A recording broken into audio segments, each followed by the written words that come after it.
Mobility, the movement of people and places across short to long distances, requires liquid transportation fuels, and that fuel mostly comes from petroleum. So the question is, what do you do about it? How do you address the needs that you have for energy, for fuels, with the fact that you have a demand problem and increasing supply, and also this overarching issue of trying to be environmentally responsible? So that's the problem.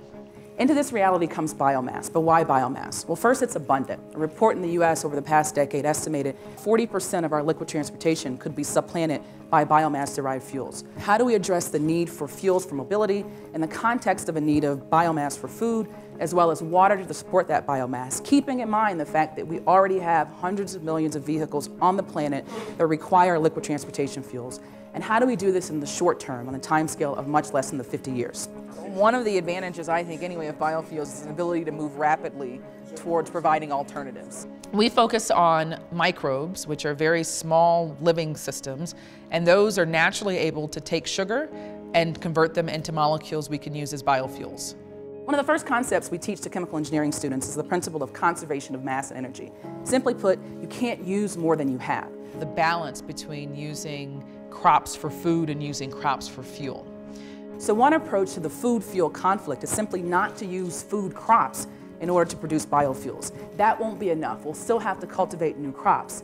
And we need to do this in a way that doesn't require the water intensity that currently exists for agriculture and for materials that are intolerant to drought. We also have to think about how do we cultivate new crops in a way that's not labor and energy intensive. How do we get the speed in terms of having alternatives without doing further damage to what's already a precious commodity in our planet? And how do we think long-term while at the same time trying to have short-term solutions? And the other thing we have to think about is scale. We have to be able to take ideas from a lab into the real world. Our goal is always to make more as fast as possible, as cheaply as possible. The other thing that we do is to genetically engineer those organisms to make compounds they've never made before. To be able to engineer plants to be more easily degraded. In fact, those plants express their own enzymes that result in this degradation, and they're not activated until after you harvest the plants. This results in a plant that's easier to cultivate, as well as one that's much less expensive to process. Once you have those sugars, what do you do with them? This is the focus of work in our lab and many others at MIT.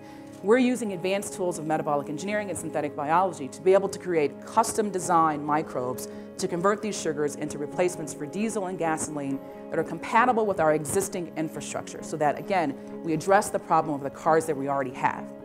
This is cutting-edge science. If we are successful in our goals, we'll have the effect of drastically reducing our consumption of oil, but it also will result in really reducing the emissions that we're putting into the environment, which is resulting in the climate change that we see around us.